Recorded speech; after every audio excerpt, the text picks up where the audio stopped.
So last week we were talking about these data structures, and we stopped around dictionaries, although we have covered some part of it. And today we will start again from the dictionary.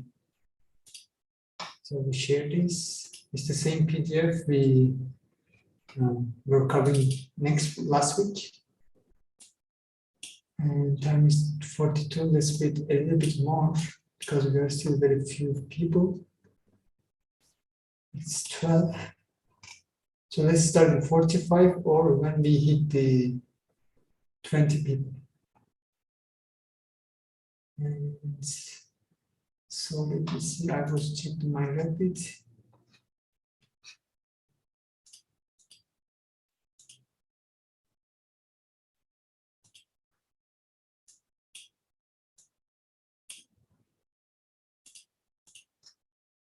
I think Rapid is fine.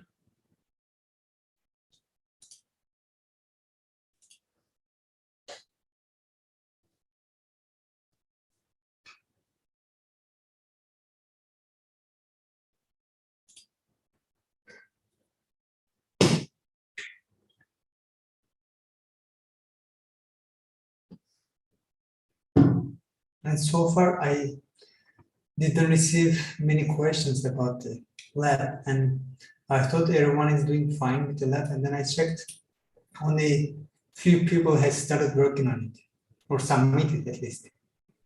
Then I see that's the reason. Then I said, okay, I think at the end of the week I will receive a lot of questions. It's due Monday, right? I think so.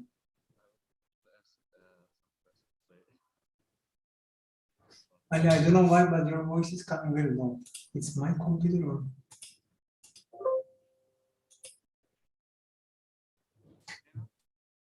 No, it's again very low. Okay. It should be good now. No, now it's better. Okay. I will probably ask some questions today about the lab. Yes, and we may finish maybe a bit early, then you can ask questions about the lab today. All right. And I think this might be a good idea to have the labs due after class so that we can, maybe we can spend the last like half an hour for lab questions. I think that would be good in general, and hi Zainab. And, but yes, I will do it this way next year or next semester as well with you guys.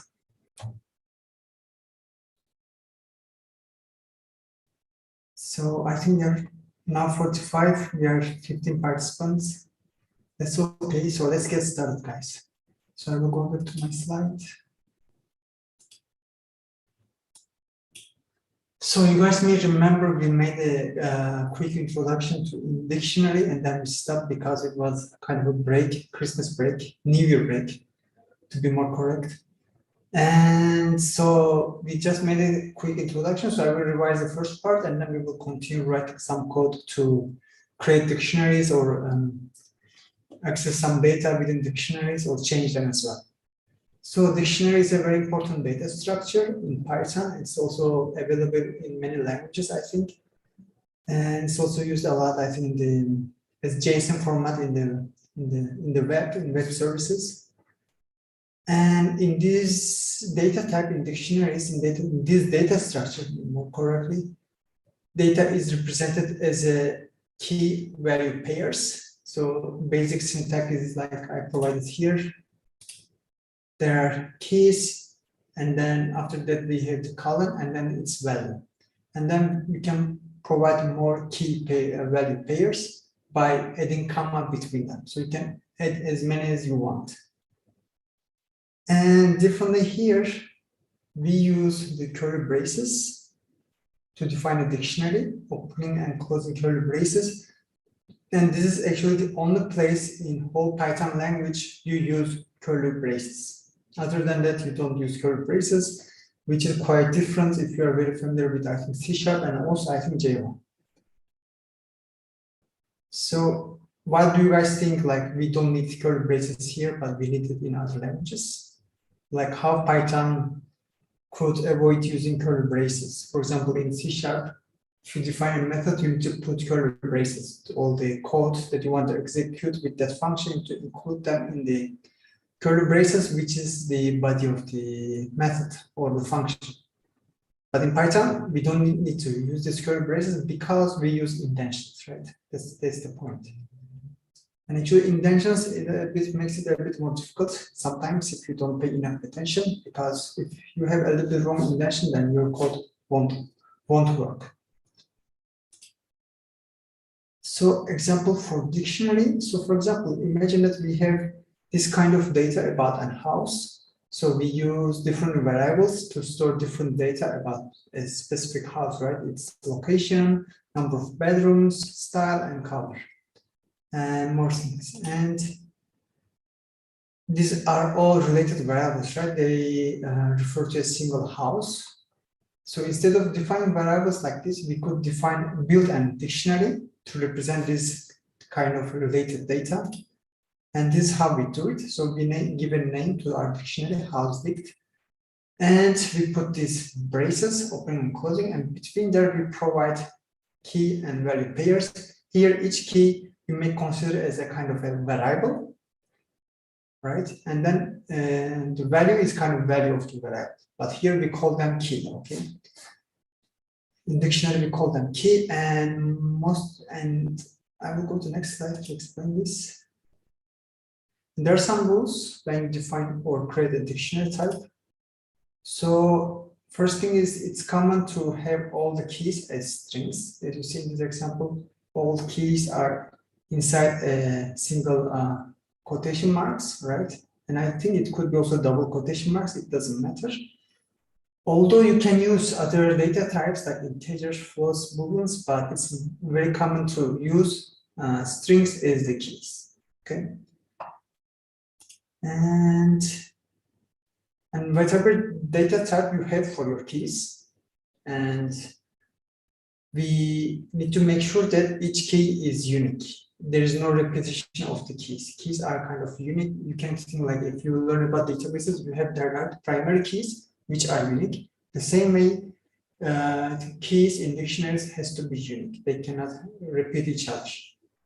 It doesn't matter if it's data type, it's string, integer, whatever, but they should be unique. And the values in dictionary can be of any type.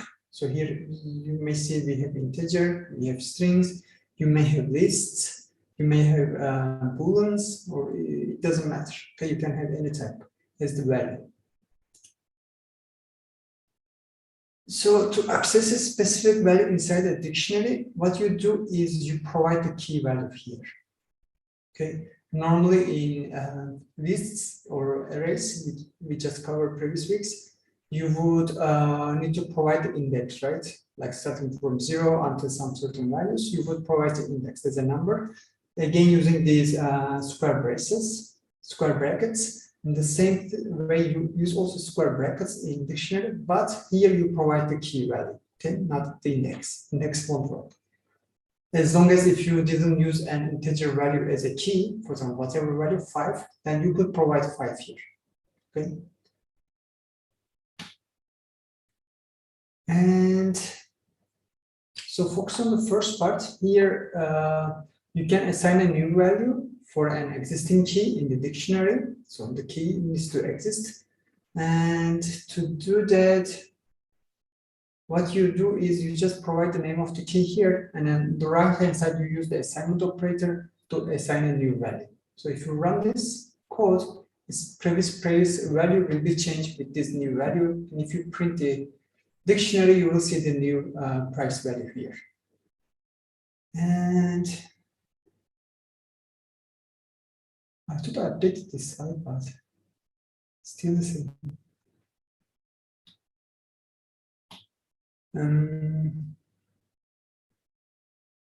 This has to be different. I thought I still updated, but it's still the same.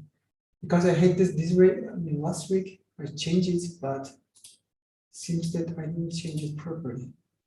And so I will do this change very fast right now. Sorry guys, very fast. And so in our slide, I will stop it. And here, instead of this, we will have this. And here we will add an animation.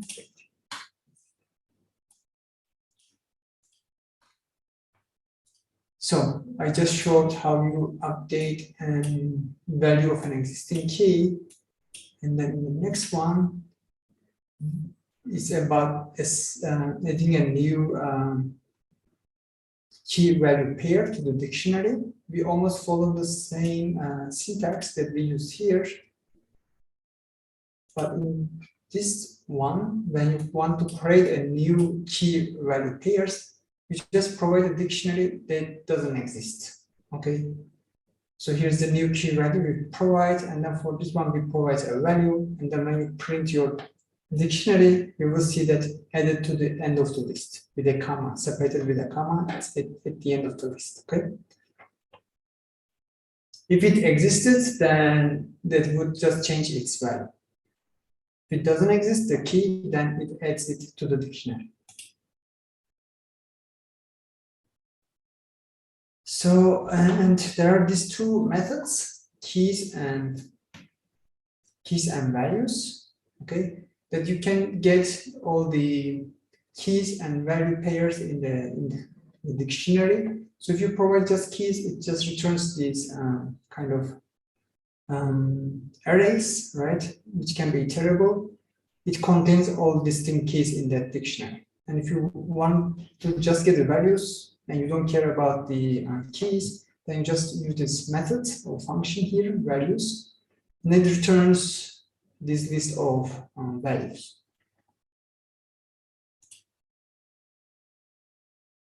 So these are kind of iterable lists, so it's perfect for applying some loops, for statements to trace through all these values. So it's important that when you want to access an item in the dictionary, you should ensure that you use a valid key. Valid key means a key that exists actually in the dictionary. So to check if the key exists, you can use this in operator. So basically this is the syntax, name of the key in dictionary. And this is going to return true if the key is found in the dictionary, and it will return false if it is not found. So here is an example. So if you print this, it's going to return true because HouseDict has a key with the name of city, and the second one will return false because there is no key with the name roof type. So now we will do a little exercise in Rapid.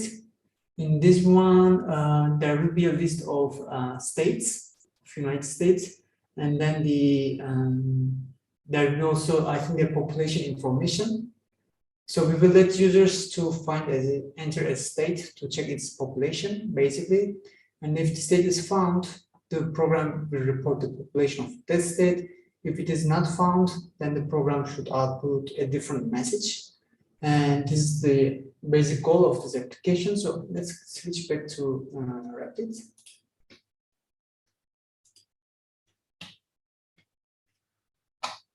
So I will go to my Rapid. I need to publish that task here, which is this one. So if you refresh your Rapid, then you will see this one. Okay, the first two we did previous week, and I think the second one was, I don't remember, was class exercise. We also have your lab 1 assigned here, assignment here, and I think I will post another lab for today's, after today's class. So there will be lab 2 as well. Both of them belong to module 10. So let's continue with this one, printing state population, the third one. Okay, so I will click continue working. And I might have my code written here, so I should actually delete it. Actually, I guess you guys have this, right? The first part. Right, when you... This part is on us. Okay. So let's then continue and repeat this. Did we delete it or? I couldn't understand. We delete this part too? This one, no. Okay. No, we keep this. This is kind of like data source for us to play it. But did you have the rest of it? No, right? Only this. No, just this part. Okay. And so the condition was, so let me check my slide again. First, the user needs to enter the name of the state, right?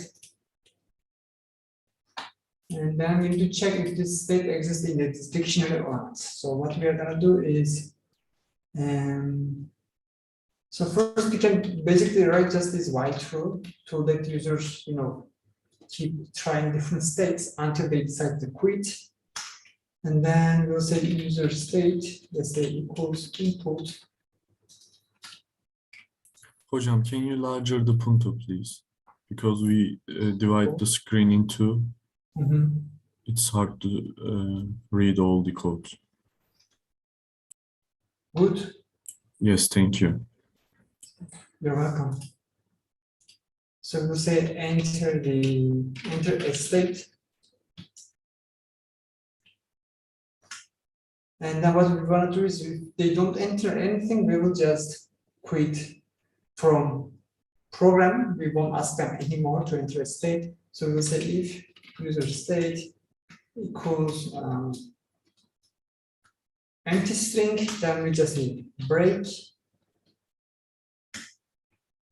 And now if user enters something, we need to check if that state is in the states dictionary. So what I will do is if user state in states dictionary, is this correct? Let me see. Okay. And then we want to get the population of that state, right? So in our dictionary, did you see like keys are the states, right? And then if you provide, for example, for the dictionary, if you provide a state as a key, then it will return the population of that state. So we will basically provide the state name entered by the user. So I will just put here user state. So if it is a valid state name, then it will just get this value for that key. The key will be the state name. And so I will say, okay, population will be this one, right? And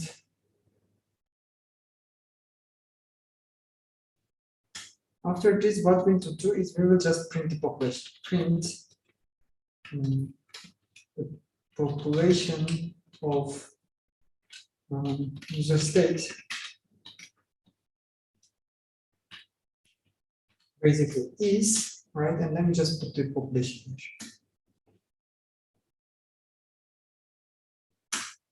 And if the state doesn't exist in our dictionary, then we say basically print the state doesn't exist. And I think that we can, if you want, we can put the into line, and here we can put print and if you want.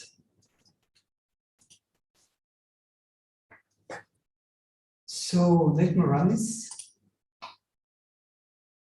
So I will enter Georgia, where I did actually my PhD. I will enter Georgia. Now, as you see, it's return the population of Georgia. It's how much is it? 10 million, not so bad. So we enter a different state, whatever, something wrong, and this is the state doesn't exist. If you enter a different one,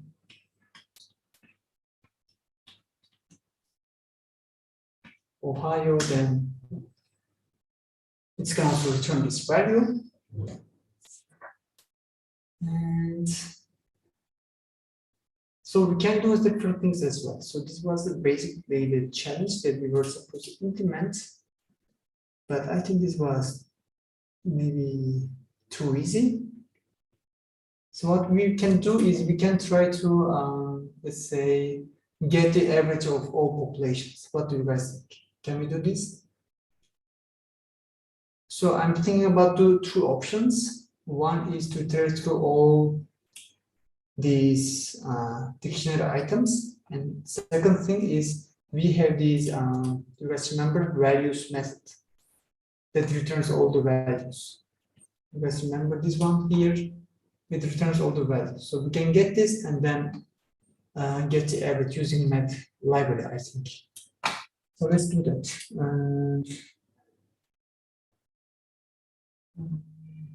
So before this, maybe we can just print the average of everything. So this, imagine that this is the second part if the user wants to get the population for a specific state. But before that, we may want to just print, the average population across all states in our dictionary.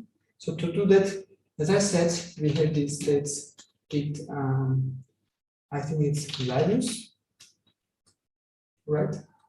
And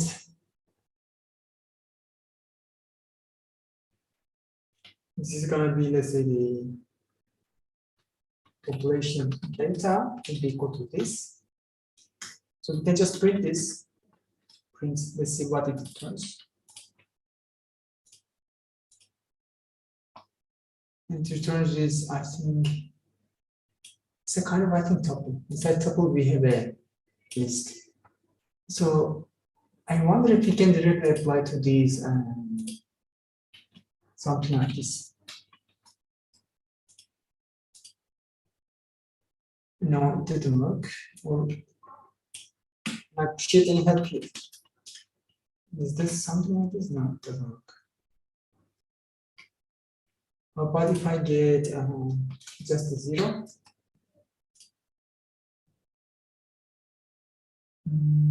it's an object. I think we need to convert to kind of list. So what if I convert to list like this?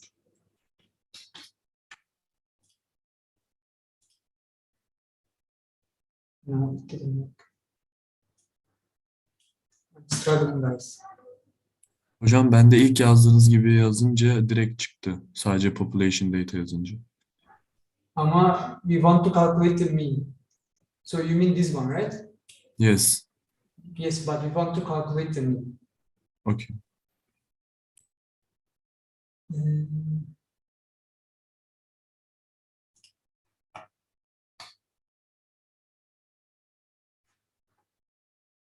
Let me see if we can convert this to list.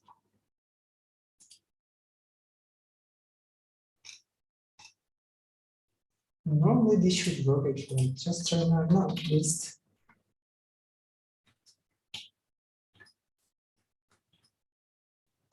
Okay, now it's working. Actually, I don't know why.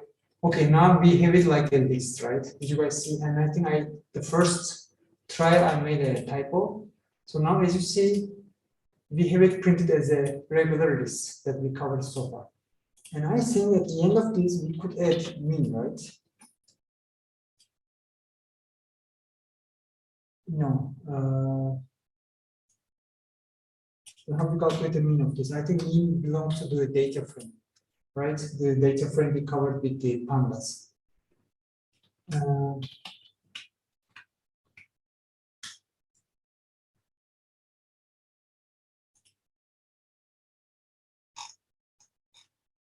I'm checking if there is a way to do this without any package. Any ideas? I have tried a package. I'm not sure what was the name. It was like statistics or something like that. I think NumPy or Python pandas. I think what we can do is maybe let me see. I think what we can do is do it kind of manually, right? So we can do something like, so when I get this here, I will convert to a list. Okay. And then what we are going to do is we will calculate the average without to to avoid using a package, what we are going to do is we will use the sum. Here we will provide the population list. Maybe I will change data to the list. I think it's better. Population list, right? And then we will divide this by the length of the population list. Okay. Now we can print the average. And the average population is average, right? So we run this. Now, as you see, it returned the average of the whole population. So we kind of did it a bit more manually. I think there's no direct method to take the average, as far as I see. Hocam, mean fonksiyonu import edilmesi gereken bir şey miydi? Yani galiba istatistik, there is a statistic package. You can import it from there, like something like this. You can just do this to import it. Okay, then you could use mean here, I would say. Okay, but to avoid using some packages, we can also do it this. Okay. Okay.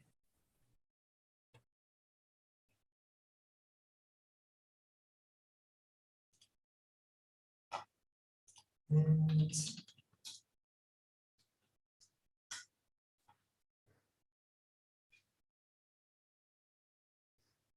how about this? Last thing we will do, and then we will continue with the last one. How about we get the states whose population is above average and whose population is below average. How about this? How can we do that?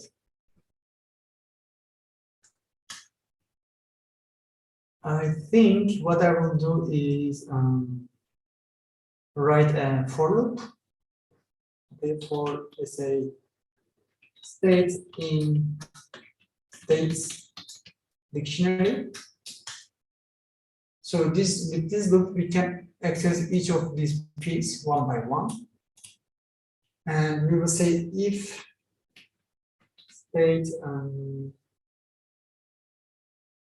but this returns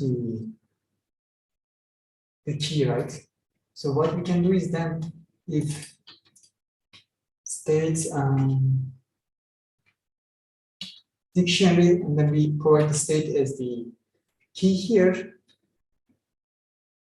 this is going to return the population, right, for that state, now dictionary. If this is more than, let's say, average, then we may create a different list to add them here. So what I will do is here, above states and below states. And then if the population of the state is higher than average, I will add this to above states. Append, I will add my state. Yes. And else, what I will do is I will add the state to my below states. And paste. And what I will do is then print this. Let's say print. I think I did something here. I don't know what.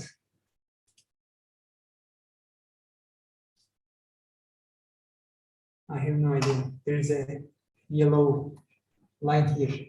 Anyways, and we will print the states with population lower than average.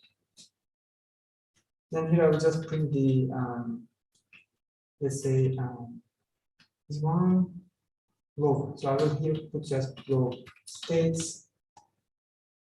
And then I will put a break here, and then I will copy and paste this. Then I will say states with population higher than average, and here I will put above states. So let's see if it works.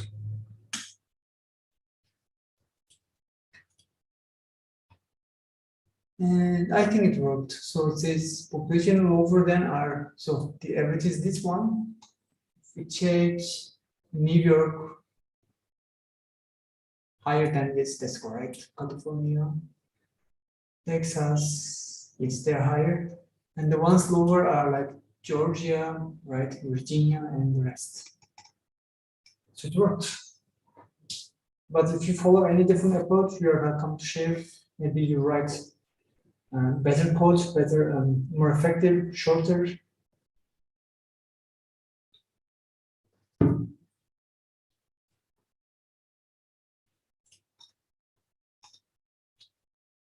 So then let's continue, guys. This is the basic things we will do here. And I think that's it. But just in case, if you finish, click submit button. And let's continue with the rest. Hocam yukarı alabilir misiniz?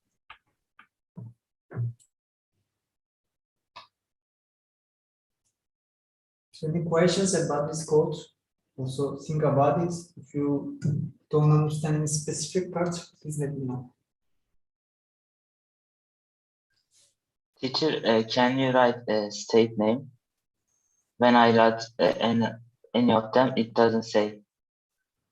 You hear the Yes, there. Ohio. See, it worked in my case. You should make sure, you should check this part. In your case, what does it do? It says state doesn't exist. Then you are maybe doing typo when writing the name. It should be case sensitive, okay? Make sure you write it exactly like the uppercase, lowercase, the same. Okay? Then I think you are doing writing the name, I think, incorrect.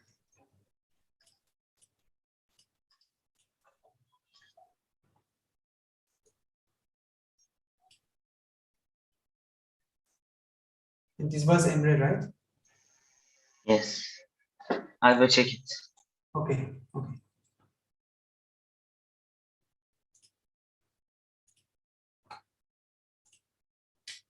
So I switched to this. I guess you kind of had the code, right? Or do you have any questions or something? No? I just wonder, can we use indexed solution while, for example, when we type values, when we use values, can we specify any index? For example, we just want the first 3 index while printing the values. Can we use something like that? Like you want to get the first 3 values, you say, using the indexes 0, 1, 2. Yeah, for example. In this case, it might be possible if you, for example, here we converted to a list, right? Here, do you remember? The values we convert to a list. So on this list, you can do that. For example, in this list, you can say, whatever, 0, 1, 2, 3.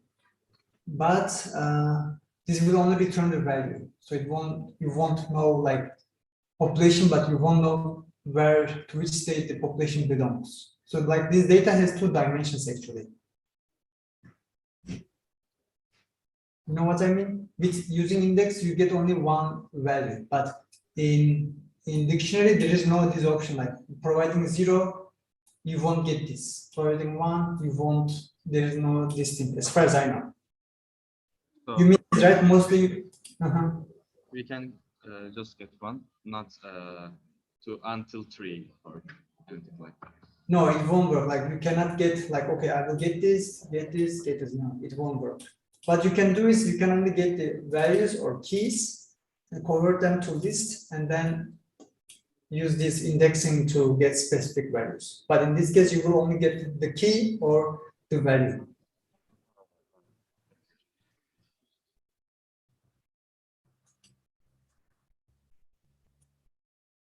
What you could do is also like you can convert these two things to values and keys to list.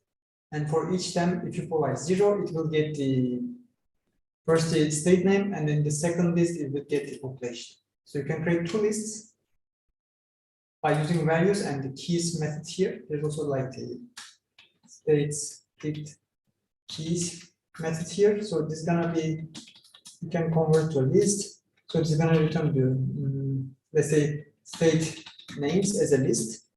So what you could do is state names 0 will return the first one here, California, and then the population list we also have as a list here, convert from the values, it will return the 0 will return this value. So you can create two separate lists in this case. Did I confuse you? No, just yeah, I understand. But then you will have two separate things. Okay, one is for keys, one is for We population. can make them two different lists by using this. Mhm. So if we can make it a loop like this, we can append all the names and values to the different list. Mhm, mhm. Thank you. Yes, but normally if you don't have any strong reason, then you wouldn't do that, I would say. Yeah. And we will do more exercises. Probably I won't need something like that. It's just curiosity. And we will do a little bit more things. Then maybe you will see why we wouldn't need that. Okay, no worries. I don't know why I'm having these yellow lines appearing on my screen.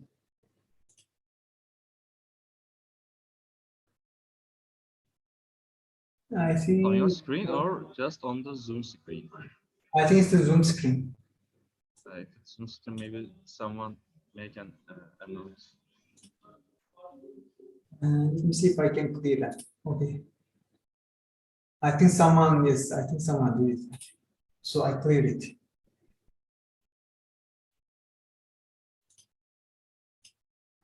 So, okay, let's continue.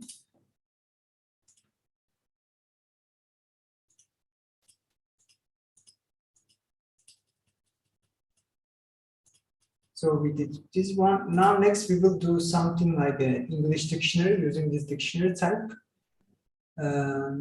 So we have the words. In this dictionary, this time we have the words as the keys and the values as the definitions as the values. And then if user enters a word that is not in dictionary, we ask the user to add a definition for the word. And then if the user chooses to add a definition, the dictionary is updated.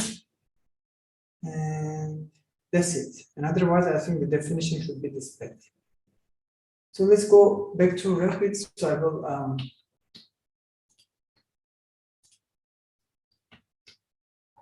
go back to Rapid to enable this.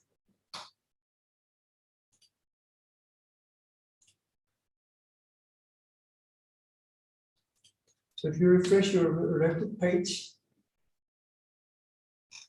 so then you will have this fourth item in this dictionary. Just click continue working. And I think I will need to delete this part, right? So I guess you guys have this part, right?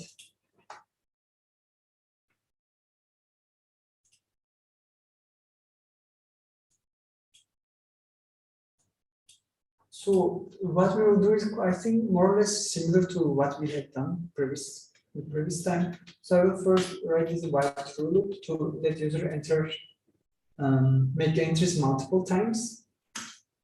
And then here we just ask them to enter a word to look up in the dictionary.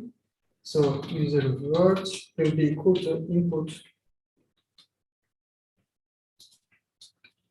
We will say enter a word to look up or return to quit. So if user word is equal to empty string, they just press enter, then we just say break. So if not, now we have to check if the word they enter is in our dictionary or not, right? So if user word is in our dictionary, which is here, programming dictionary,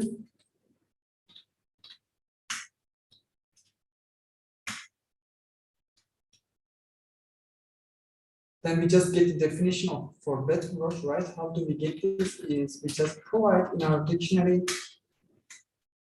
we pass the user word as the key, which will return the value associated with that key, with that word. Then I will assign this to a variable called definition. And then we just print the definition. We say, okay, print the definition of user word is, and then we provide this definition in a separate line, which is just the definition variable called this definition, and that's it. So if you want, we can add an empty space, and that's it. That's it. So many, that's it. So this is the case when the user word is in the dictionary. So if it doesn't, we continue with the else part. In this case, so what we need to do is we need to ask them if they want to add a definition for this or not, right? So we can tell them, let's say we add the row, and then we ask them, this word is not in the dictionary, and then we ask them if they wanna add a definition for this word or not. So we can just say, would you like to add a definition for this word, right? And it's gonna be answer yes or no. So here we can also indicate it like this, I think, yes or no, in the question itself. So now we get the answer from the users, which is will be stored in the yes or no, and we want to check if yes or no is equal to a smaller yes or not, right? So if smaller yes, that means we will add we will ask user to provide some definition, and then we will update dictionary. If they say no, we don't do anything. So, but if we let them like enter capital Y or smaller case y, if you don't care about this, then what you can do is here just use the lower method to convert their entry to lowercase. So if they enter bigger capital Y, it will be converted to lowercase y, and then it will be compared with this small case y. So, and then we need to ask them the definition, right? So we'll say use a definition, input, please enter a definition. And after they provide this, let's say if the definition is not equal to empty string, so that means they provide something. Then what we need to do is we need to update our dictionary. In this case, we need to do program ticked. And here is the key. We provide the, what do we provide here is the key for the programming dictionary. In ideas, what should I write here?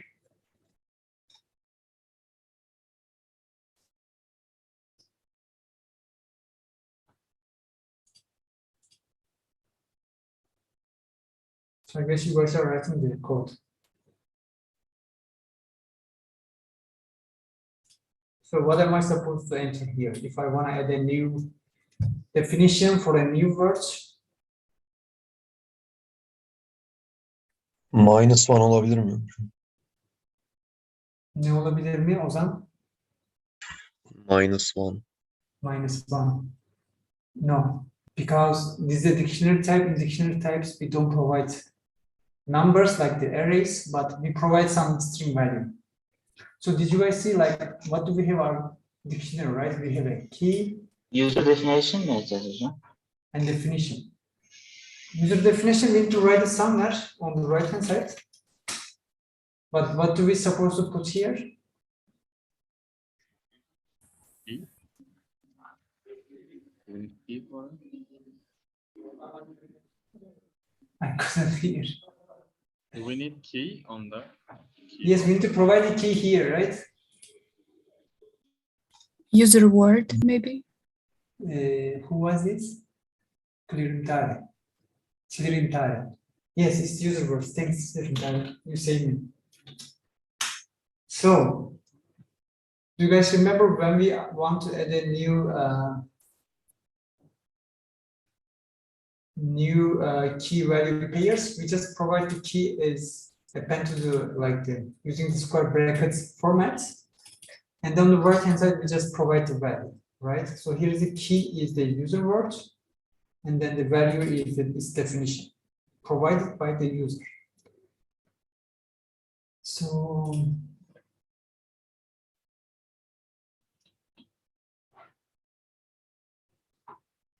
and then after this, what we need to do, I think just inform the user. Print thanks for the new entry class.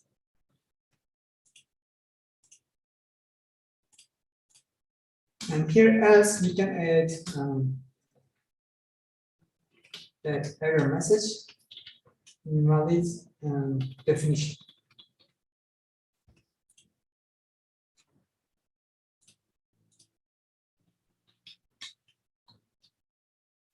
And here we can also do something like some constraints. We can say, for example, user definition should have, let's say, I don't know, 5 characters, right?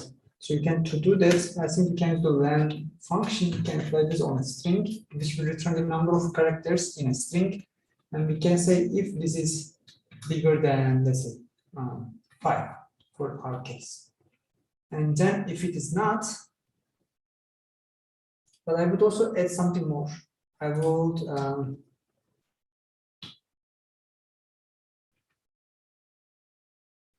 use this stripped method to delete all possible spaces from the definition. In this case, we check if the total number of characters is still more than 5, because user can enter just spaces, which will be counted normally towards the number of characters. But if we apply this, then it won't be counted because the spaces will be removed. And then here is the error message.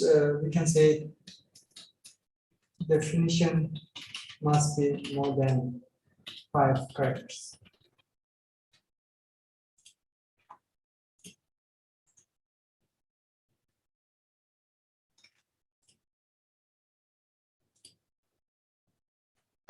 So we run this, and then after this we will have a break. Enter a word to lookup. So I will enter loop, which we have in our dictionary, and it provides its definition, which is good. Enter, and I here type quiz. It should be quick. We will add, let's say, integer.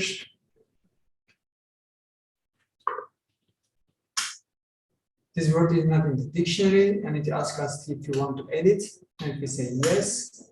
We enter some definition, which will be short, but it's actually accepted. So do we have? It's actually 5, right? That's correct. And what we could do here is actually when the dictionary is updated, we can just print it main, right? So we can just put here print space, another space between them. I will just print our dictionary.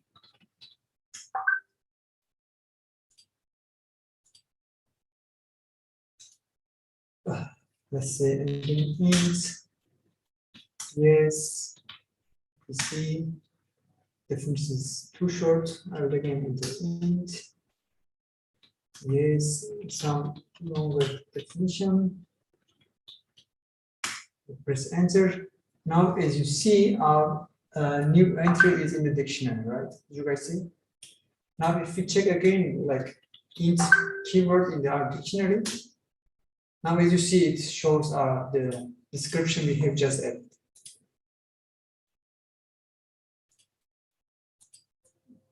So then we will now have a break. So if you have any questions, meanwhile, you can let me know.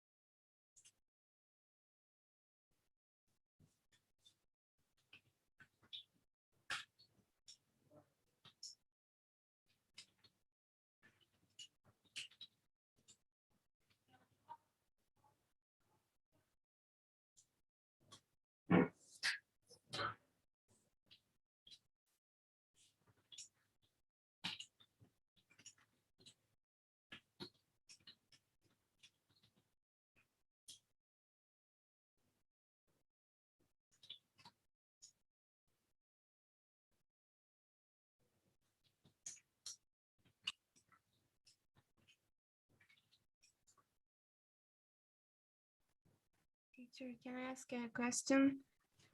Please. Sema hocam, I couldn't remember why we write their strip in the 26th line. Yes. To remove the empty spaces from the definition. Sorry, I couldn't hear To well. remove the spaces, empty spaces from the definition. From Yes, the yes, okay, I remember now. Yes, okay, thank you.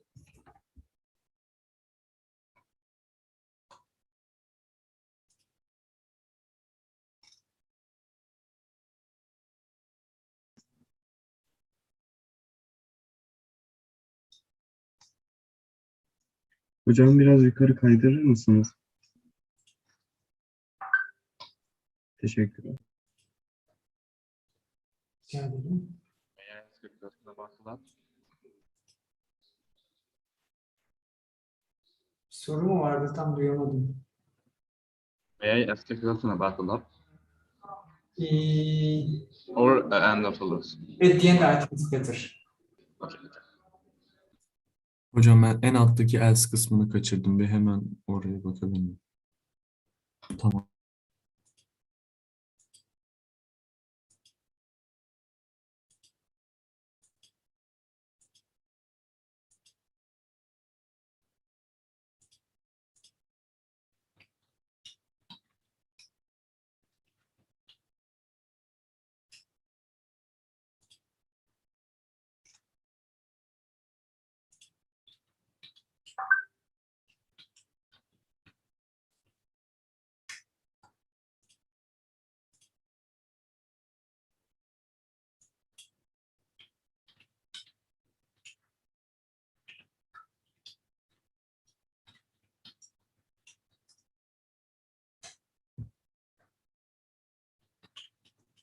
Hocam bir benim koda bakabilir misiniz? Bir indentation sorunu var ama her şeyi yaptım çözemedim. Farklı indentation'lar denedim. Tabii ki.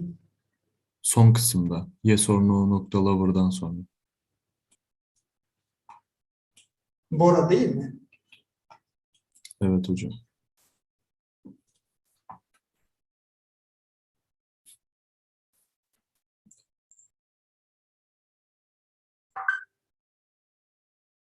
Şu user definition eşittir input please. Because there are two equal signs. Equal o yüzden mi?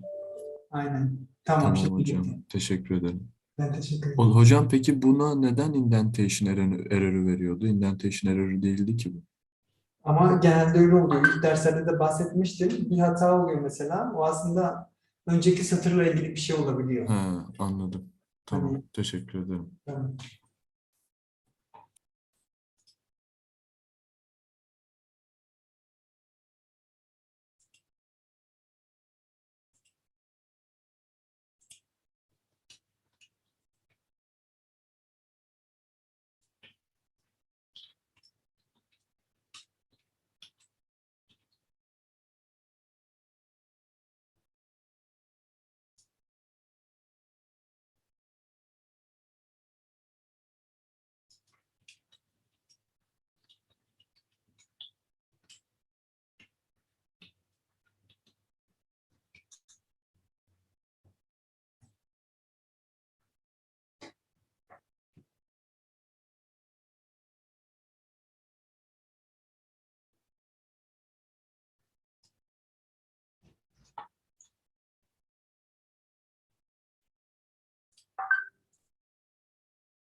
Hocam molada mıyız şu an? Ben Yes. farkında değildim, pardon. So I should turn on my camera. Yok Kamera- hocam, ben de telefona dalmışım da baktım kimseden ses yok. Şimdi başlayacağız gerçi. 40 oldu, 41 oldu. Ya online ortamlardaki şeylerden biri dezavantaj. Hani biraz birbirimizden bir haber oluyoruz. I have a question before we start. So if in the next semester, I don't know how the pandemic will continue, but if I do also like a session in the class, and I will also open it in Zoom, the same way we do right now, but if of you wants to come to the lab, then can also come to the lab. Like how many of you would come? Or you would continue just you do right now, like you would prefer like online?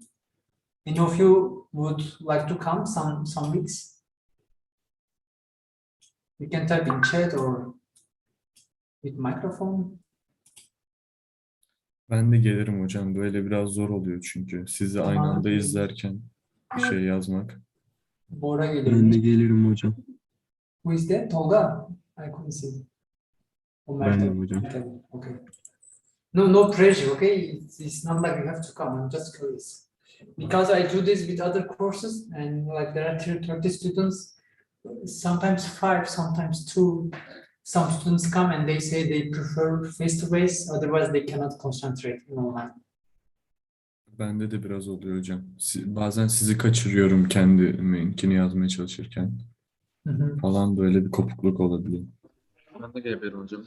Ben labdayken soru sormak hem tam vaktinde daha rahat olabilir belki. So we may do this because lab we can have 20-25 people, and I think even the online session, how many people we are? 22. So I don't think we will have problems. Like we won't be very crowded. So if some of you guys want to come, you can come. Hocam ikinci dönemde Python devam mı edeceğiz yoksa?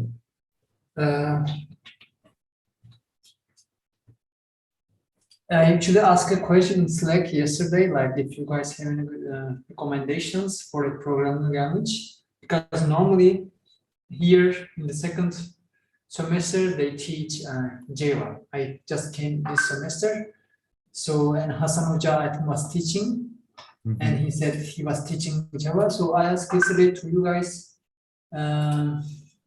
what you guys recommend, and you, Osan, and I think another Mert Ali, I think, provided some suggestions.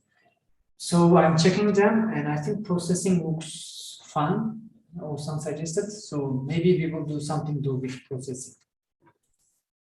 And it will be also new to me, so I will also learn it with you guys. But it seems that you can quickly build new things, functional things, very fast using that language instead of working only in the the way we do, like working the console, right?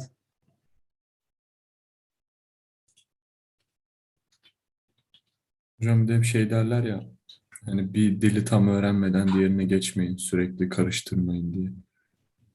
Belki böyle kısa bir sürede hemen Java'ya geçmemiz zorlayıcı olabilir mi? İşte o yüzden Java'ya geçersek zorlayıcı olabilir. Bu processing bu Java'nın üstüne kurulmuş bir dil. Yazması daha kolay. Interface oluşturması daha kolay değil mi Oğuzhan? O yüzden hani programlama konseptlerine daha çok odaklanabilirsin. Anladım.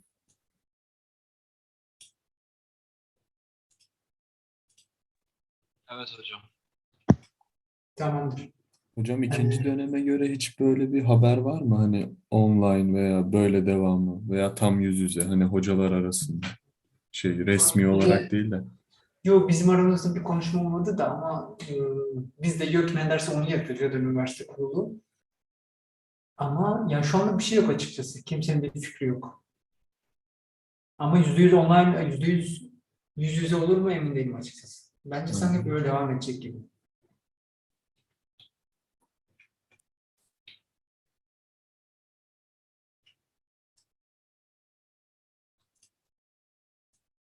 So, let's continue guys.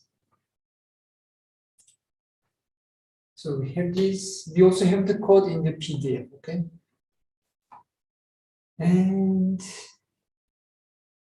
should we did this, right? We iterate through the dictionary. We just, I think it's something very similar with this one for state in states dictionary. So, and there is this approach also to combine lists and dictionaries to build more complex and hierarchical data sets. So we will do this actually directly with an exercise. So I will go again to Rapid. I will enable this, publish this project. So if you go back to your Rapids, so you should have, if you refresh this page, you should have lists and dictionaries here, okay?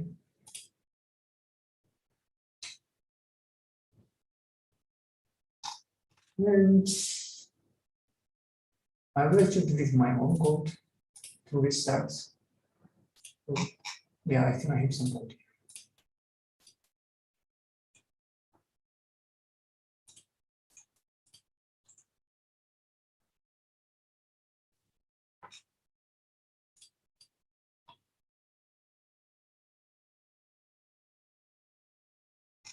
So we have here two dictionaries. Did you guys see? And first one is a list. Inside this list, we have multiple dictionary items, right? So the list starts from here. This is used to add a space, I think, right? Actually, don't need it. So I deleted that icon here, the symbol here, the backward slash.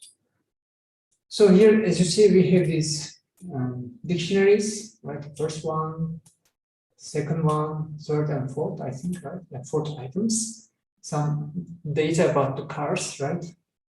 And the second one, we have the dictionary itself. And inside dictionary, we have data about specific people. The first one, as you see, like the specific person, and for that person, in there we create a kind of sub-dictionary, which you see. And inside this dictionary, we have like height, weight, sex, age, and then we have the allergies. And a person can be allergic to multiple things. So that's why here we can use list to indicate the things that that person is allergic to, right? And if they don't have any allergies, as you see, it can be an empty list. So we have two types here, which I just covered these 2 things. First one is the list contains multiple dictionaries, and each dictionary has an identical set of keys, okay? In each dictionary, we have like the same keys, make, right, model, and so on. And the second one is the dictionary of the people. Names are the keys, and each person is represented with a different dictionary, sub-dictionary, and allergies are indicated through a list of values. So what we are going to do is now iterate through these lists. We'll do more exercise about these iterations. So I will call my list here. The first one, I will put some space here.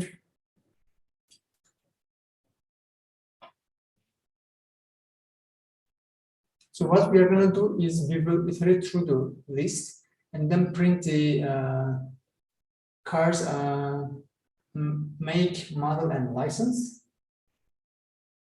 And so to do this, what we need to do is write this for loop that we have written before. Let's say car dictionary item in the cars list. Of course, in this case, we write this loop to iterate through the list. Okay, so right now we iterate through the list, and each list item is a dictionary. That's why here I indicate my variable with this name, car dictionary. And here, what we need to do is we can actually basically just print the let's say the make, right? So to get the make, we get the car dictionary. Inside there, we indicate the key as the make. And then we want to put the model. And last, we want to put the, let's say, the year.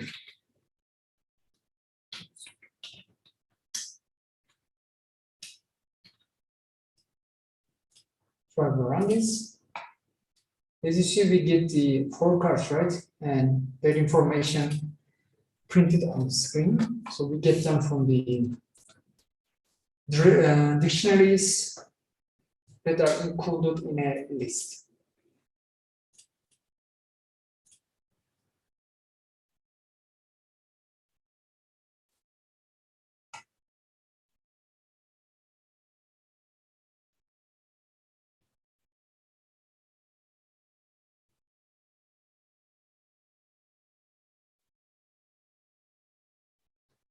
So what we can do here is also like you can do filtering. For example, you may say, okay, get me the cars whose doors are, let's say, 4, not 2, right? So you can do this just by adding a if statement here. So what we need to do is car dictionary is, for example, right, doors. Doors is the key, as you see in our dictionary items here. We want to make sure this is going to be more than, let's say, 2. So in this case, print them, right? So we are doing a kind of filtering. So we run this. Now, as you see, it returned me 3 cars because one of the cars has only 2 doors. And you can even add more filters. So you can just say, you can add the ampersand to indicate another condition. And then in this case, we will say the car dictionary, the mileage will be, let's say, greater than say 8,000. So we run this. Now it didn't return anything.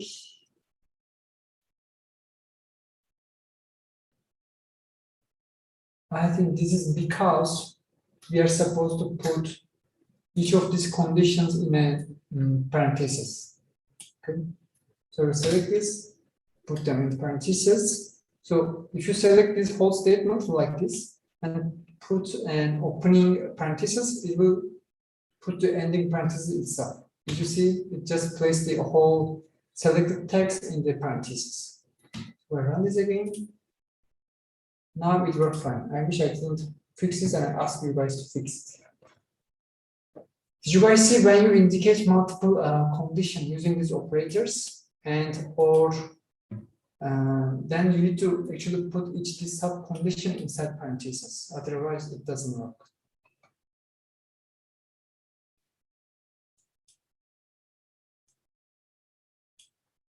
Okay, make sure you have this each condition. If you have multiple statements in the if condition, just make sure you have them inside parentheses, and then you can use the ampersand to combine 2 conditions. So if both of them holds true, then this statement will be printed. This statement will be executed.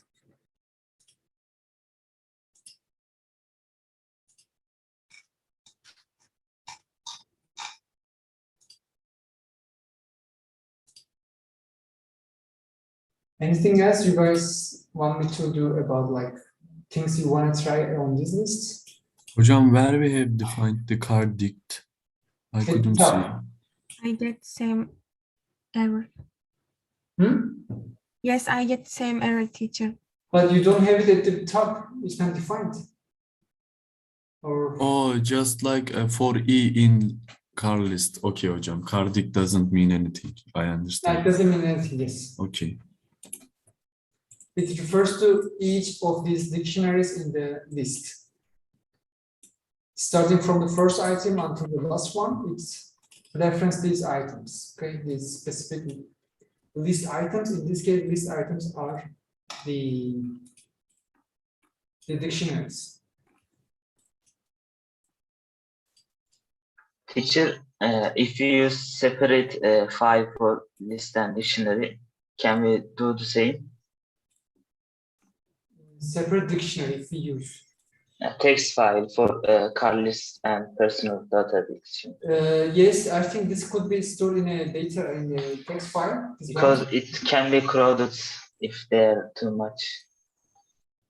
Yes, exactly. Normally, it's better to have them in a text file, separate text file, and then read them from the text file into a list or dictionary.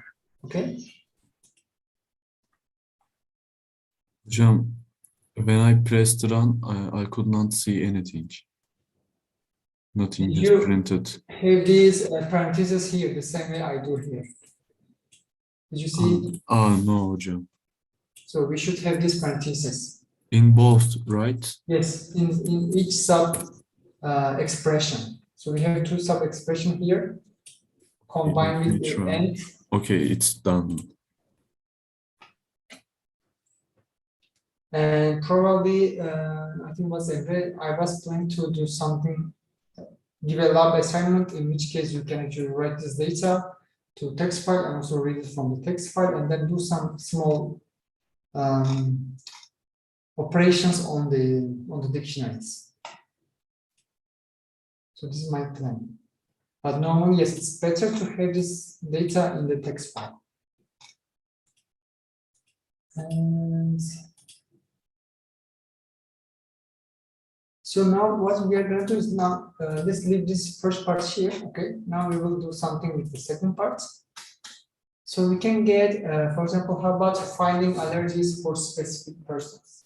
For example, for Joe, how can we get the allergies that person has?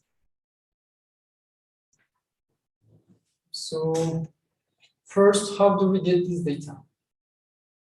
This one, the data about Joe. How can I do this? I need to write, I think, the name of the person data dictionary. And here, I think I have to provide a key. In this case, what key should I provide?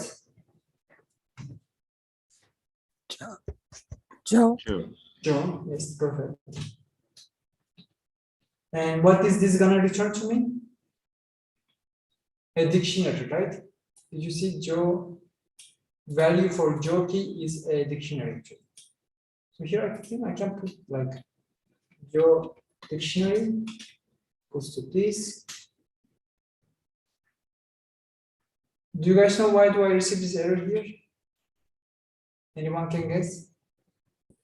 Hocam bir tık ileride duruyor şu anda. Geri yaz. Exactly. So because there is an indentation here, and this may happen to you a lot, and you shouldn't have indentation if you are not like defining a function, or you are writing an if condition or else statement, whatever.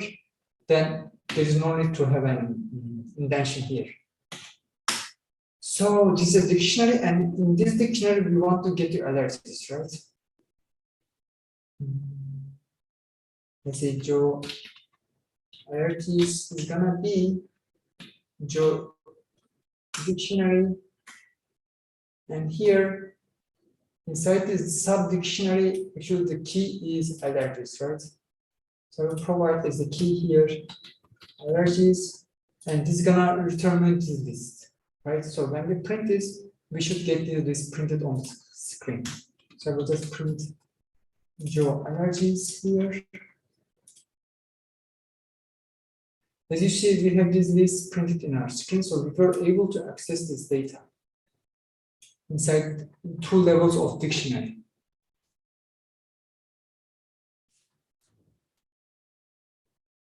So what we can do is we can actually,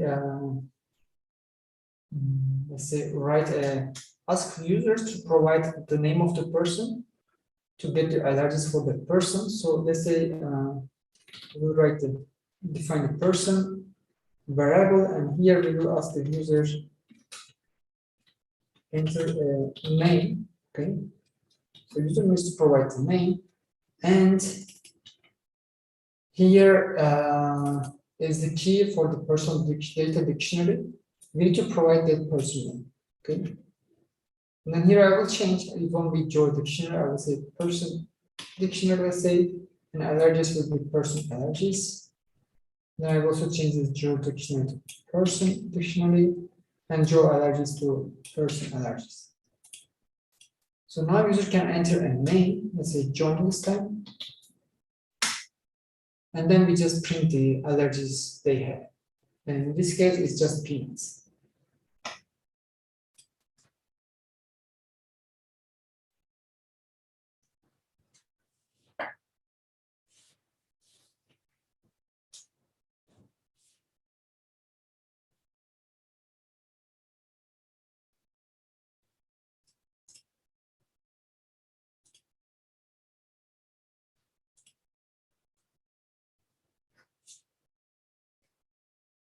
And any questions about this part?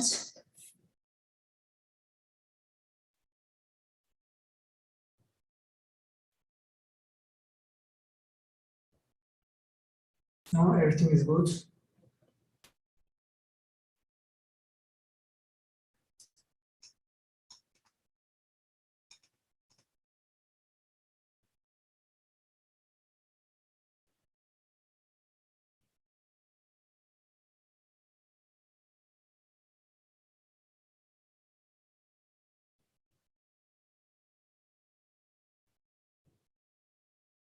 So how can we get the, let's say the user, let's say with the highest number of allergies?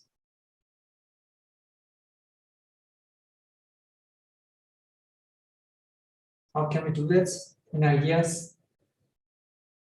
So one find the user with the highest number of allergies.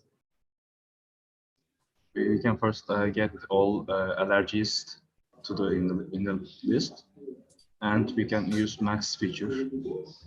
But then I also want to get the name of the person.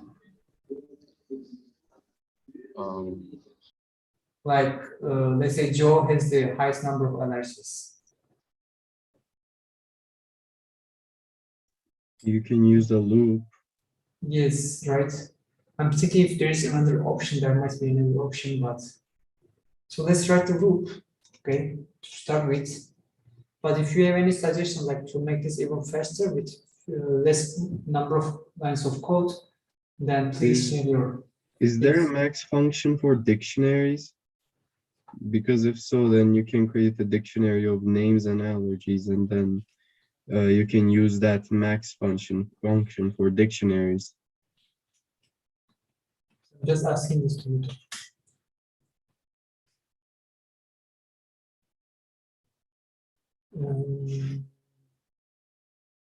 So there is something.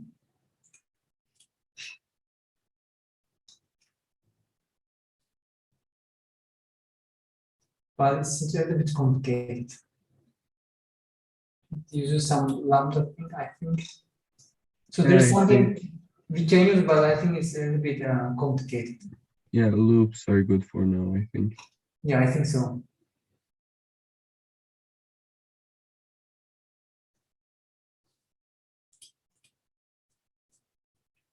So what we can do is for, let's say, P, let's say person representing the person in person data dict, right? And then here, P will be referred to, I think, as the person, right? It will be trained through each person here, and we will get, let's say, in the dictionary, we will get data for that person, right? It's gonna return a kind of dictionary for that person. We will return these parts. And I think if this is a dictionary, we can actually just at the end write this allergies, right? So it's gonna return the list of allergies for that person, right? And we can even get the count directly. So we will get the count by putting a line here. Then here we will just say number of allergies. So what I will do is just to try out, I will print this, okay? Print, let's say P, the name of the person, and then the number of allergies. Here, let's see what we get.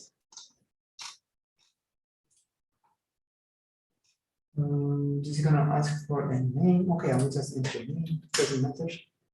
it will give an error. So I will, this part I will comment out so that our code runs. So I think this code worked. As you guys see, the first Joe has 3, Sally 1, John 1, Marie 0, right? So here we can get right a, let's say max energies.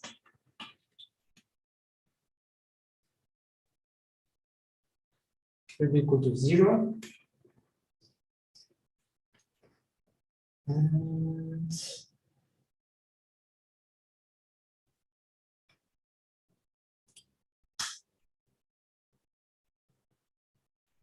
what we are gonna do is if number of allergies, let's say bigger than max allergies, using an if condition, right? In this case, we will say, okay, max allergies is equal to number of allergies. So we kind of try to find the maximum number here, right? Maximum number of allergies. So basically, we should set max allergies to 3 at the end, because Joe has the highest number of allergies, which is 3. And here, what we can do is we can also print the maximum.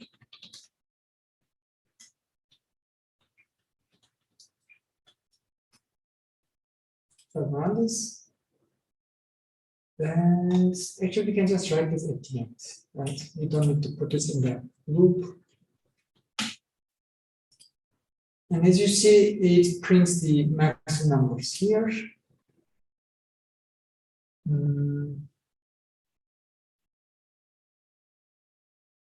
But I think we need to keep the name of the person, right? Oh, that's right. So we can say max allergy person as well, which will be empty initially.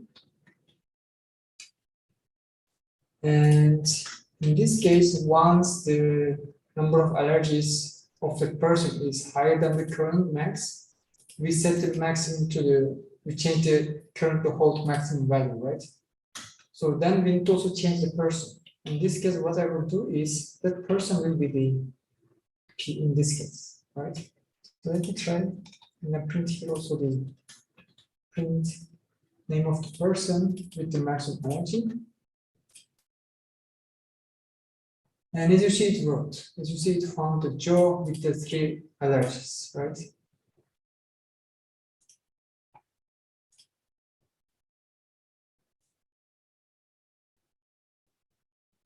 So you guys can check the code and maybe repeat in your computer, and then maybe we can go over it again, and then you can let me know if you have any questions.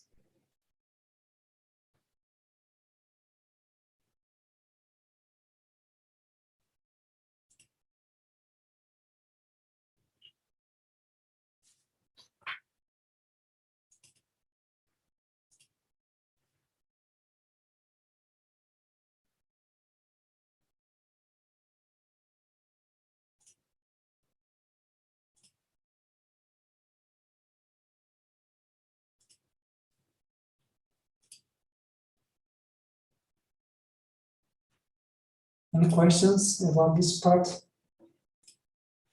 Any suggestions for improving this code also are welcome.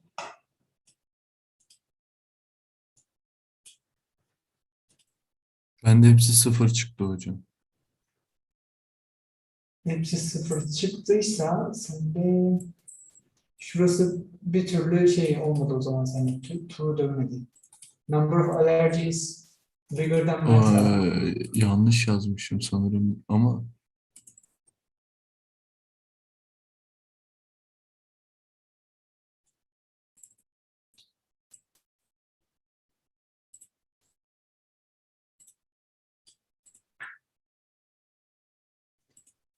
So I will try to improve this part a little bit to make it step by step.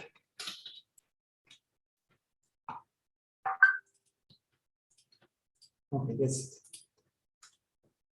hocam bir de burada for döngüsü kullandık ya. For'dan sonra allergies'e gidebilmek için neden önce P'yi belirtmek zorunda kaldık? Şurası Hani- mı? Evet. Orası kafama yatmadı. Okay, just a wait. Yani şu for loop'ta şu syntax, eğer dictionary uygularsan, when you write for loop, using this syntax for dictionary, this p iterates through the keys of this dictionary. So this p will be first Joe, Okay. Sally. So to get this data for each person, then we just provide this key for the dictionary. Then P refers to This. Okay hocam. Okay, keys. Okay. It doesn't refer to like all this each specific dictionary. Okay hocam, I get it now.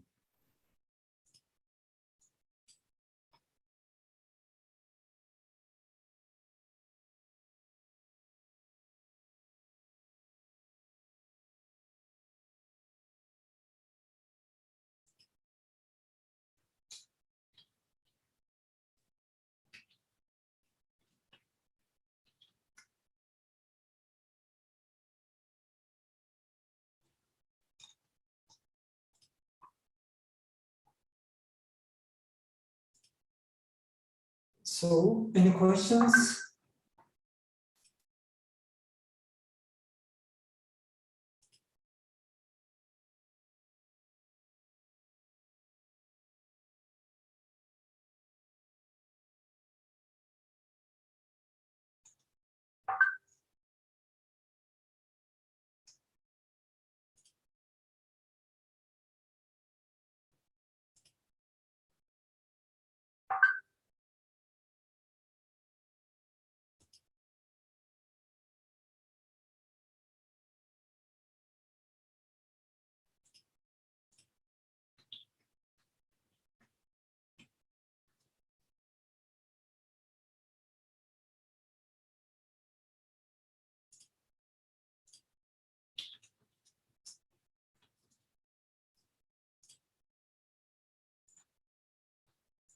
No, everything is fine, guys. Benimki de düzeldi hocam. Sıfırlar gitti. Do you guys see any problems with the logic? Do you understand it?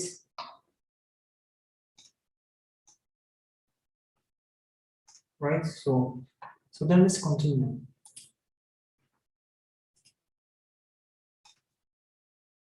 So, and then the next part, the last part, actually, we will do something like this. So what we are gonna do is, we have done this part. So we'll learn about this JSON type, JavaScript object notation, which is actually exactly the same as the dictionaries in the Python. As you see, it has the same structure. And what we are gonna do is we will get the weather information for specific city, and then using this open weather map API, and then this returns, do you guys remember a kind of I think we implemented something like this in XML format, and then 2 weeks ago we used some string operations to get this temperature. You guys remember? But in this case now we will import this data as JSON, convert to a dictionary object in Python, and then we will see how easily it can be to get this specific data here. Okay, so you wouldn't need to do actual string manipulation that we have done 2 weeks ago. And so basically, just short information here as well about the JSON format. So it's a generalized text-based format for structuring data, and JSON format is used a lot to transmit some data in specific hierarchy when you make some request to some servers. So they always almost always respond with XML or JSON formats. As I just mentioned, JSON is almost identical to the Python's data structure dictionary. And we have this JSON package to translate a string formatted in JSON into Python list and dictionaries. So So if we can, we will do this in Rapid. So I will put this in Rapid here. Just a second, I will publish it right now.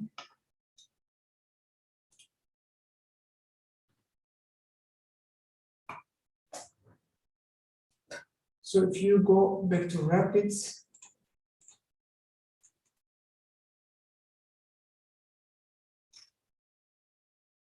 and then click on this one, okay, reading weather info with JSON. I think I will delete my own work.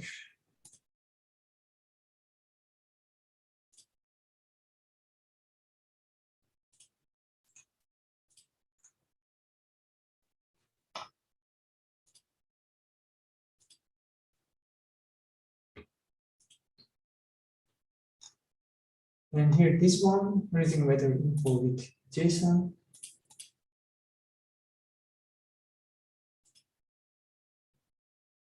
So I already provide this starting code where we have the API key and the base URL. So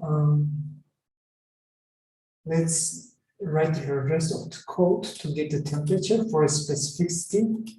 So what we are going to do is define a function that actually gets temperature for a specific city. So to do that, we will define a function get temperature. Here we pass city as a parameter. So usually when we make a call to the function, we have to indicate the city name. And we will write the, let's say, complete URL definition. We will define a variable called complete URL. Let's say complete URL will be equal to this base URL, okay, plus the city provided here as a parameter.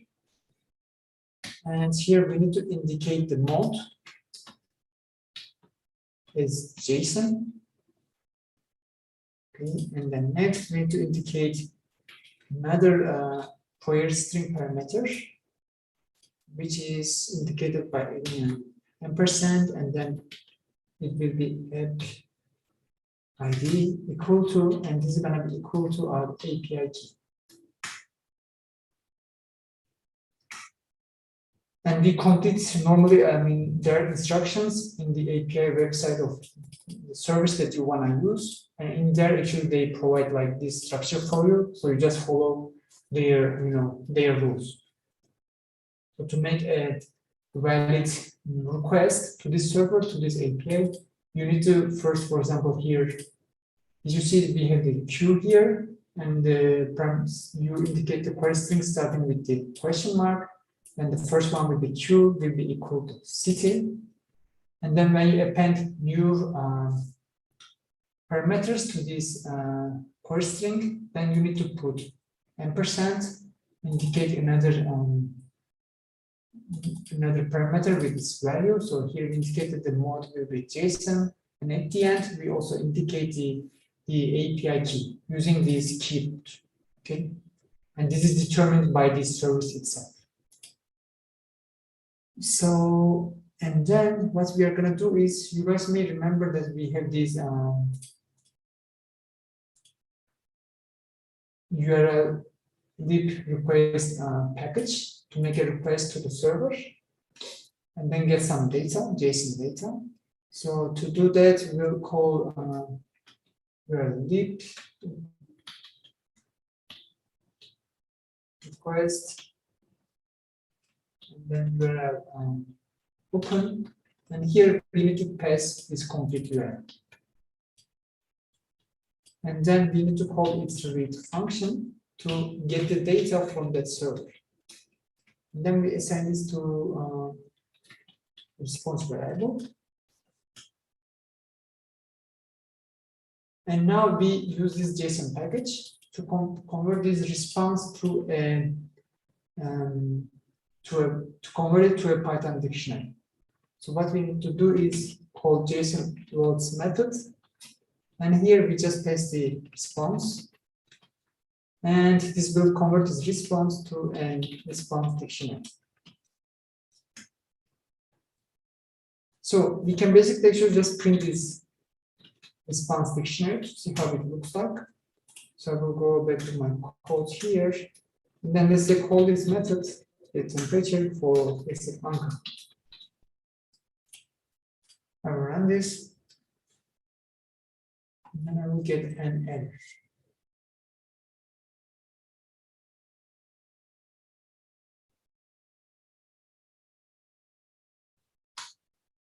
And it says it doesn't have the read method, right?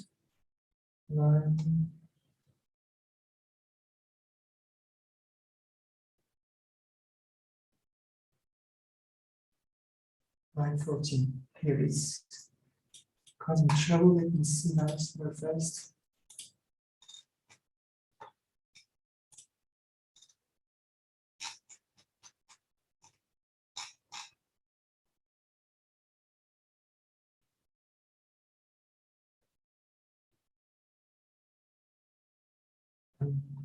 So what I will do is first, how about can we print also these? Some chat here. Loss response. It should be loss, right? Yes. Thanks, Martha. Let me try. Yeah, it was that. Okay. I was going to try different thing, but you figured out.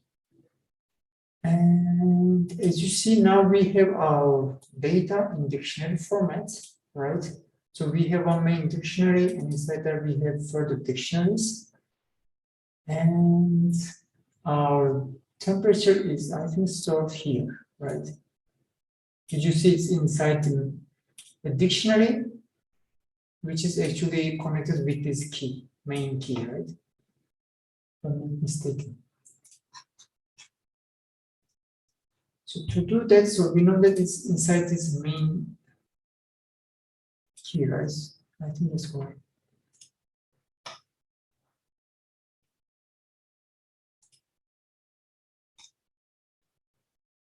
So what I will do is I will get the response dictionary in there. I will provide the main as the key, right? Which will return me this dictionary here. And we can also print this. I say main dictionary is equal to this. And this time I will just print the main dictionary.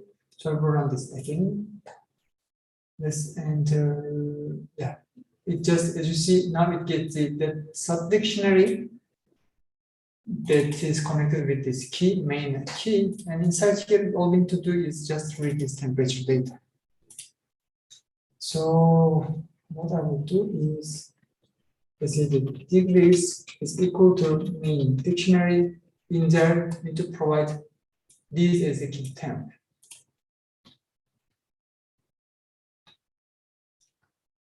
And next, now we can actually return this value. So we get we access the degrees value inside this whole dictionary. And to return this, we will just call return methods.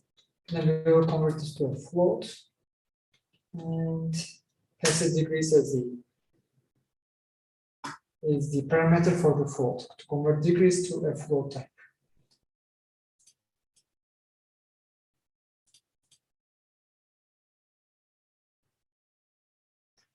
And now what we can do is, instead of just printing the Ankara, okay, I will try it just for Ankara. It didn't work because we didn't print the result of this function, right? So we can say this is the temperature in terms of Kelvin. You guys remember it turns it in Kelvin. And what we are going to do is to get it in degrees, right? We need to subtract, I think, 273 from this one. So temperature, let's say Celsius will be temperature key minus 273.15. And then we can just print this. Print temp C. And as you see, the current grade right now in Ankara is not so bad. It's 9.9, almost 10. So we could improve this, right? As we did before, we could ask the user provide the provide the city name. So we can just say, okay, while true, as we do almost always. Let's say city is equal to, we ask the user to enter the city, please enter the name.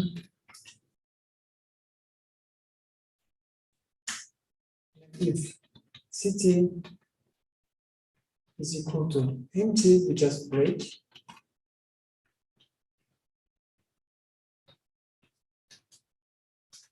And else, right, what we do is we actually make a call to this function. And here as a parameter, we don't pass Ankara, we pass the city. And we print this at the end, I think. If you want, you can put a space after. And at the end, we can just put a message saying bye.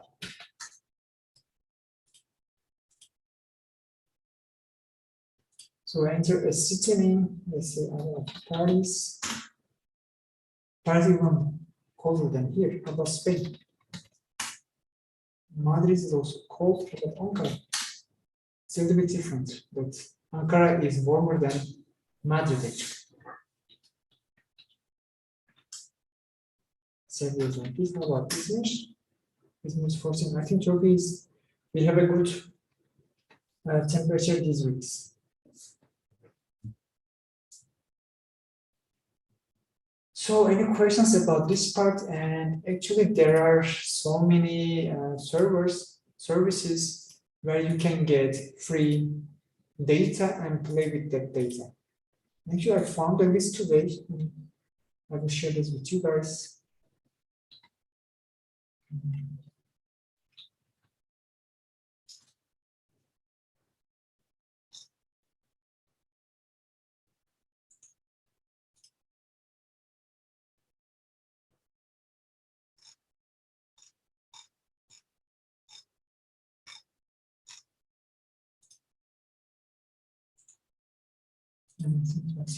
Hocam ben printing state populations dosyasının bir aşağı kısmını kaçırdım da orayı tekrar açsanız olur mu? State population. Okay. It's here. Yeah.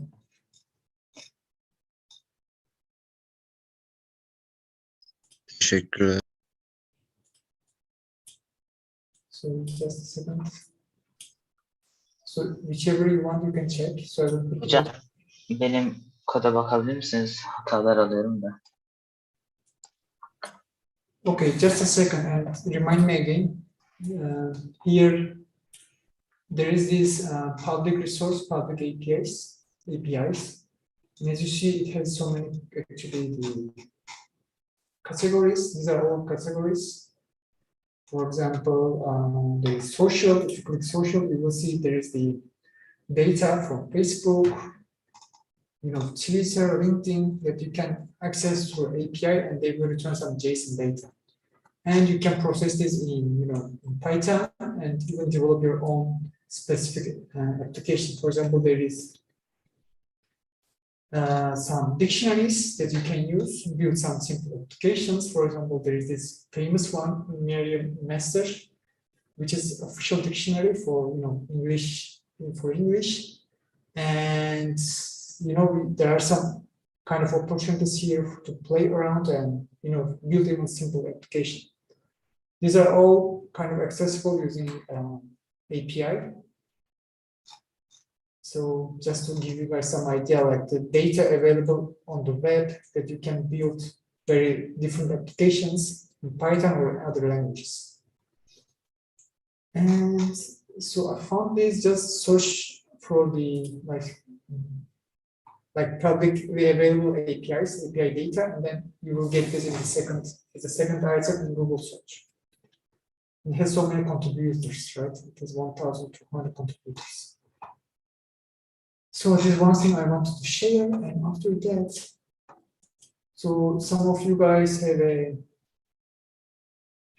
request to check the code, and who was this? Please, can you say it again? Emre Karakaş.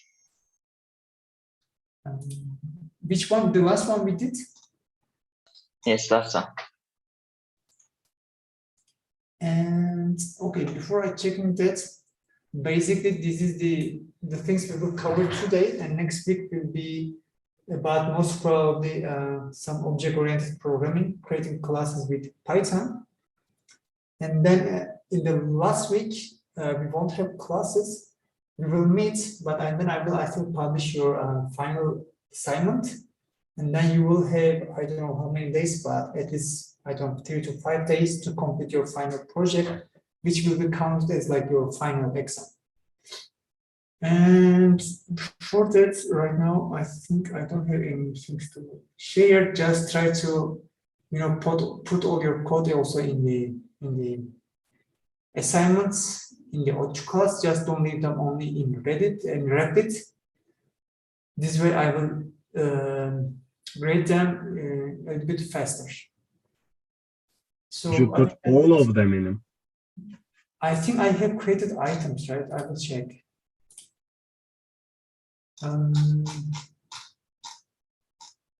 Just a second, guys. Yes, the in class and also the lab assignments. Lab assignments, you have been putting them already. I think you have put them in the note class. I have already created also for the in-class ones. For in-class ones, you can just copy and paste the URL and submit it here. So for each in-class, all you need to do is, I think I have to view this as a student. So you just need to add a submission, and here all you need to do is, let's say you have a code here, right? Open your Replit code, and then just copy and paste this URL. You don't have to copy all your code. For labs, yes, you should copy and paste your code, but for the in-class one, just copy and paste this URL at the top. And then paste them in here for each assignment, for each in-class assignment. Will we have an in-class activity in this week, or we will choose any of them? You can choose any of them. The things we have done so far, you can choose any of them. Just paste the URL as the in-class activity for module. I think, I don't know, I will put it, okay? If it is not here, I will put it. But for the previous week, I already have published them. And you can just paste the URL. But for the lab assignments, post all the code, okay? Hocam bir şey sorabilir miyim? Yes. Benim işte Replit'te olan mesela OptiClass'a eklemediğim falan kodlarım var. Onları düzenlesem gene değerlendirmeye alır mısınız? You mean the lab assignments? Lab ödevleri. Hangi lab olduğunu bilmiyorum. Mesela geçen haftaki labı sanırım Replit'e yazdım ama OptiClass'a yüklemedim gibi. Tamam, yok, yükle, tabii ki değerlendirmeye alırım. Evet, benim de hocam late submission'larım var Benim de birkaç hocam. tane. Ben o late'lere Replit'ten bakarım. Hani late mi gerçekten değil mi diye. Ama Replit'ten kodlarınızın hepsini taşıyın. Tamam. Yani tüm lab ve in-class'lar için sadece URL yeterli ama lab'lar için geç de olsa gene de taşıyın. Peki mesela bazı haftalardaki labı mesela o zaman yapamıyoruz. Sonra dönüp ekleme yapsak, düzeltsek yanlış olan yerleri onu tekrar değerlendirir misiniz? Bana haber vermen lazım ama o zaman, olur mu? Bana mail at, dersin işte şunları tekrar yaptım. Düşük not aldıysan ona göre tekrar yaparım, değerlendiririm. Tamam, teşekkür ederim. Hocam bu son yazdığımız kodu paylaşabilir misiniz? Ben birkaç yeri kaçırdım da. Okay, we have both of them here. And there are some questions in the chat. Serhat, it will be maybe more comprehensive, but it won't be super difficult than the labs. Okay. So I will try to, try not to ask something that you haven't learned or practiced so far. But of course, it might be a bit more comprehensive. And Mert, so far I haven't created the quiz, so we won't have quiz. But if I publish a quiz later, I will inform you guys. Hocam garip bir soru olabilir ama nereye yükleyeceğiz bu linkleri? assignment yaratın to class'ta. Her bir modülün altında. Yazıyor zaten in class assignment, in class exercise diye. Yok hocam ya in class assignment o ocağın 3'ünde verilmesi gereken bir şey olarak gözüküyordu. Ben ona presentation'a bakıp şey yapmıştım. Şu anda o Bu hafta için in class şu an açık değil hocam. Geçen haftanın in class'ı var. Bu haftanın sonuna da modül onun üzerinden girdik ama modül 10'daki in class geçen haftanınkiydi. Aynı bir tane daha yaratacağım ben oraya, olur mu? Hemen. Her şeyi yapabilirim. Tamamdır hocam. tamam hocam.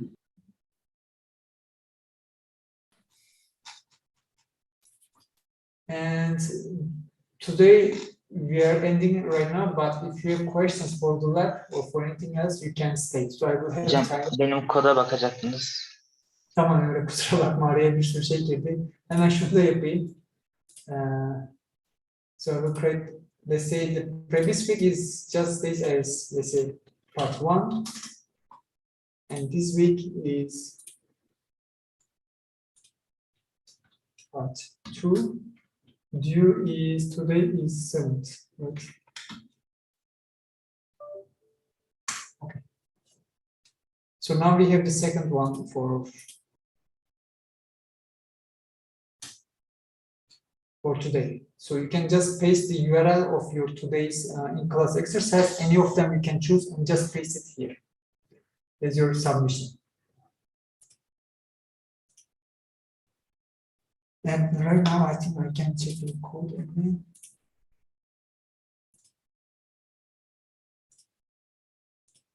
Any questions? So if you don't have any question or anything else to share, you're free to go. And if you have any questions about the lab or if you need any help, you can still stick around. I'm available. Hocam chatten kodu atabilir misiniz acaba, ya da açsanız, ben yetiştiremedim de bu Ben sonuncuyu. ekrandan kaldırdım galiba, değil mi? O yüzden de oldu. Ekranı tekrar koyuyorum istersen. Olur hocam. Bu. Hocam bir de şu anki yeni açtığınız klasiği öncekinden kopyaladığınız için sanırım başlangıcı 3 olarak gözüküyor. O yüzden büyük ihtimalle late submission olarak gözükecek herkesinki. Tamam, ona bakarım şimdi. Emre, senin hangi şeye bakmam gerekiyor? İngiliz Dictionary mi yoksa bu son? En sonunki hocam.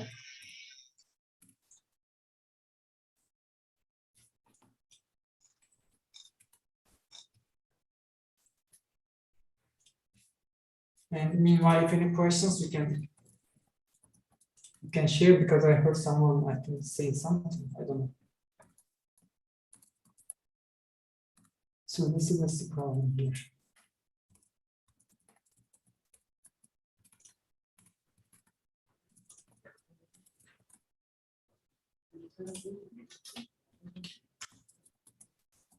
Your code is working, Emre. Yes, but when I run, I get too many errors in console. I think it's, I don't know, I think it's about the API. Can you see? I didn't use mine. I use yours. No, I think it's working. I just cleared the console and now it doesn't give any errors. Can you try? Yeah, it's working now. I just clicked this cross mark to clear the console. Okay, that's the only thing I did.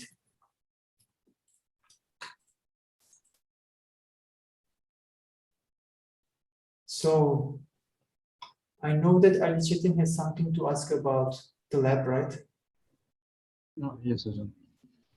If you want, Actually, yeah. I finished mostly all of the lab, but except the replacing. For example, when we get the sword or potion, it will replace with empty space. I couldn't replace it on the list, on the grid. just a second, I will check your code. Other than, I guess, it's how it works. Ali, I do it. I did it. I can replace it. If you want to, we can check it together. Emre doesn't want me to help you. No, actually, I couldn't understand the point, but I think they understood better. You mean you couldn't replace with an empty cell? Yes, yes, yes. Yes.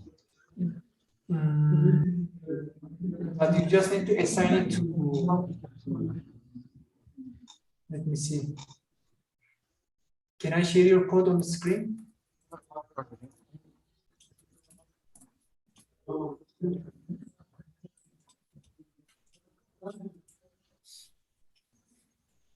So I think I will end the recording, okay?